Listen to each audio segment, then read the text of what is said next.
আসসালামু আলাইকুম। Hello guys, আজকে আমি আপনাদের জানাবো এক ভয়ানক ভূতুরে বাড়ি সম্পর্কে। ছোটবেলায় দাদি নানিদের কাছে আমরা সকলেই ভূতের নানা গল্প শুনে বড় হয়েছি।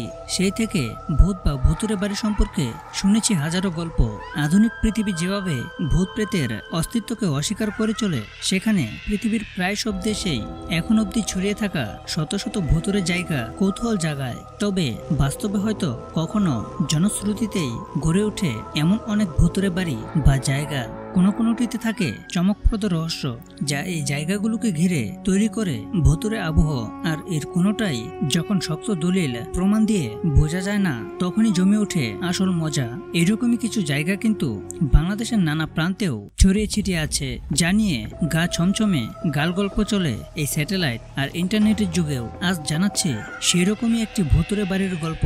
রাজধানীর ধানমন্ডি এলাকায় অবস্থিত এই বাড়িটি সঙ্গত কারণে বাড়ির ঠিকানাটি একটু অজানায় থাক।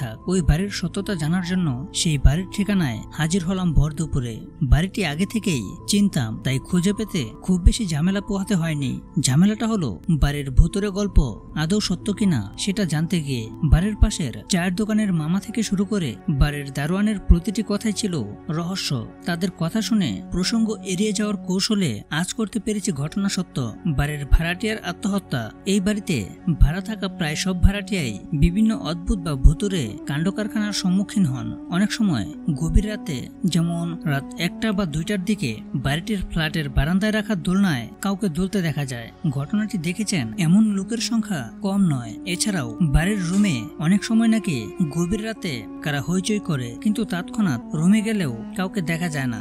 বাড়িটিকে ঘিরে লোক মনে কৌতূহলের কোনো শেষ নেই। শোনা যায় উক্ত বাড়িতে ভাড়া থাকতো যে ভাড়াটিয়া, তার ছোট মেয়ে প্রায় 11 বছর আগে গলায় ফাঁস দিয়ে নিজ ঘরে মারা যায়। মেয়েটি মানসিকভাবে অসুস্থ ছিল।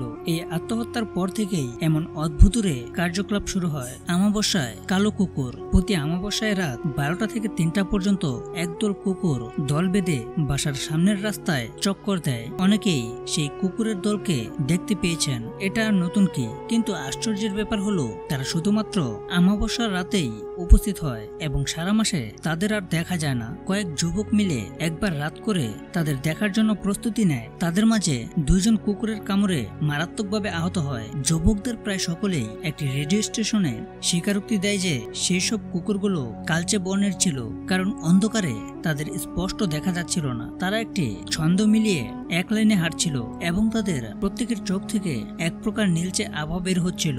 ঘরময় হাটে হলুদ কাপড়ে কেউ। মাঝরাতে কোনো এক রুমের সামনে দিয়ে নাকি রাত 12টার পর একজন বউকে হেঁটে যেতে দেখা যেত। তার পরনে থাকে লাল কাপড়, দেওয়া একটি হলুদ শাড়ি। সে কোথা থেকে আসে এবং কোথায় যায় তা আজ পর্যন্ত কোনো ভাড়াটিয়াই শনাক্ত করতে পারেনি। অনেক ভাড়াটিয়াই নাকি বউটিকে দেখেছে মেঝেতে জমে রক্ত লাল পানি। বেশ অবাক হয়ে শুনছি যে ওই ফ্ল্যাটের ফ্লোরে পানি জমতো। তাও শুধু পানি হলে এক কথা ছিল, যে পানি জমতো সেগুলো ছিল রক্ত রঙের পানি। ফ্ল্যাটের মালিক পক্ষ অনেকবার মেঝে ঠিকঠাক করে দিলেও বন্ধ হতো না সেই পানি জমা। শুধু মেঝেতে পানি জমা সমস্যাই নয়, ছিল বিদ্যুৎ বিভ্রাটের সমস্যাও।